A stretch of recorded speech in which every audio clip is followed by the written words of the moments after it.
The Biden-Harris administration has temporarily halted a controversial migrant program. This program allowed a specific number of migrants from 4 countries to enter the United States each month. The decision to suspend the program comes after a report revealed widespread fraud. The Department of Homeland Security, or DHS, is investigating the applications of sponsors involved in the program. The program, launched in October 2022, was a significant step in addressing the complex issue of immigration at the southern border. It aimed to manage the influx of migrants at the U.S.-Mexico border, which had been a growing concern for years. The program sought to create a more orderly and humane process for those seeking entry. Specifically, it allowed up to 30,000 individuals per month from Cuba, Haiti, Nicaragua, and Venezuela to enter the U.S. legally. This was a significant change, as it provided a legal pathway for many who had previously faced dangerous and uncertain journeys. These migrants could fly directly to the United States with the support of a sponsor, who would assist them in settling into their new lives. This sponsorship was crucial, as it ensured that migrants had a support system upon arrival. Upon arrival, they then underwent a thorough vetting process, which included background checks and interviews by immigration officials. This process was designed to ensure the safety and security of both the migrants and the U.S. population. Once vetted, they could receive work permits, allowing them to legally work and contribute to the economy. The program granted them authorization to reside in the U.S. for 2 years, providing a temporary but stable solution for many families and individuals seeking a better life. An internal DHS report reviewed by Fox News Digital and shared by the Federation for American Immigration Reform, or FAIR, has raised significant concerns about the program's integrity.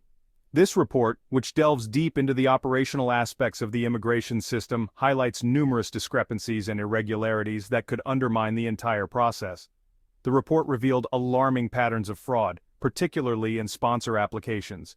These applications are crucial as they determine the eligibility and support for immigrants entering the country. The integrity of these applications is paramount to ensure that only genuine sponsors are involved.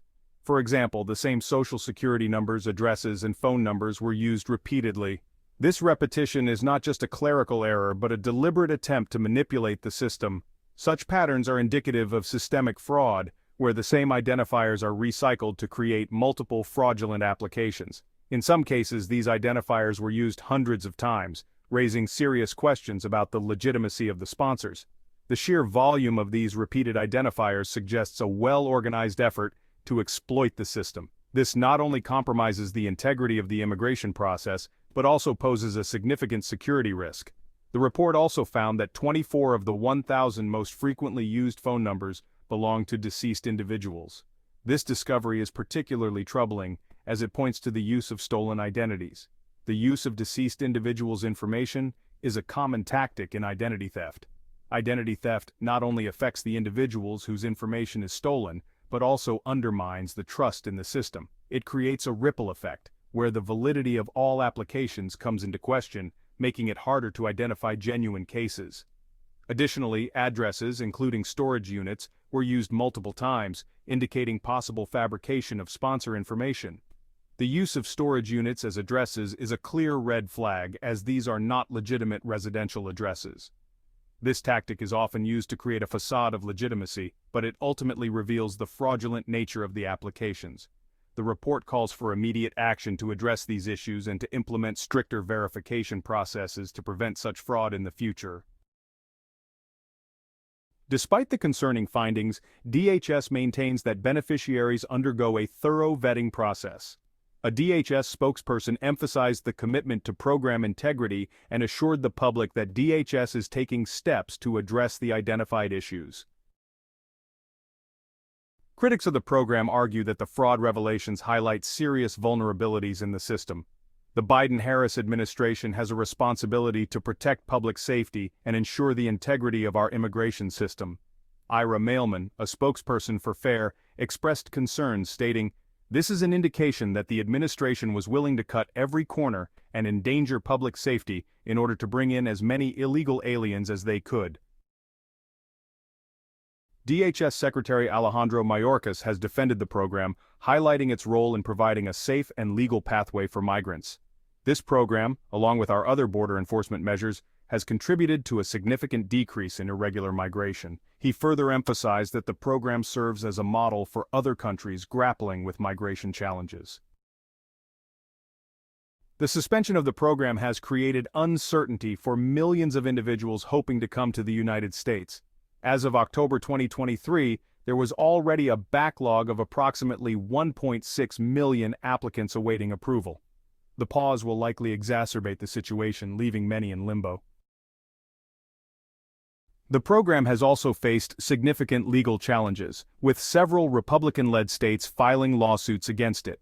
These states are concerned about the implications of the program on their local resources and communities. They argue that the Biden administration is overstepping its authority by using parole in place for spouses of illegal immigrants, which is typically reserved for specific and urgent circumstances to admit large numbers of migrants.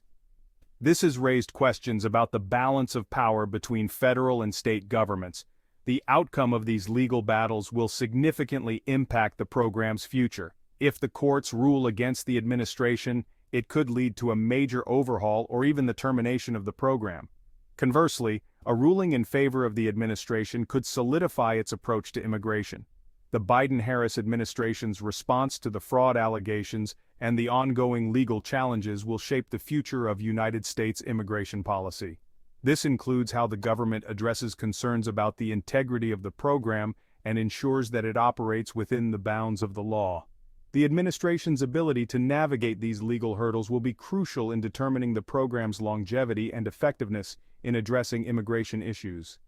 It is wrong to somehow suggest that an undocumented immigrant is a criminal. Being an undocumented immigrant is not a crime. I know what a crime looks like. An undocumented immigrant is not a criminal. An undocumented immigrant is not a criminal. An undocumented immigrant is not a criminal. An undocumented immigrant is not a criminal. An undocumented immigrant is not a criminal. An undocumented immigrant is not a criminal. An undocumented immigrant is not a criminal. An undocumented immigrant is not a criminal. An undocumented immigrant is not a criminal. An undocumented immigrant is not a criminal. An undocumented immigrant is not a criminal. An undocumented immigrant is not a criminal, and we have to correct course in this conversation. We're not going to treat people who are undocumented and cross the border as criminals. That's correct. Thank you for watching till the end. Stand up for free speech and help protect the free exchange of ideas online. Please like and subscribe to help us reach more viewers.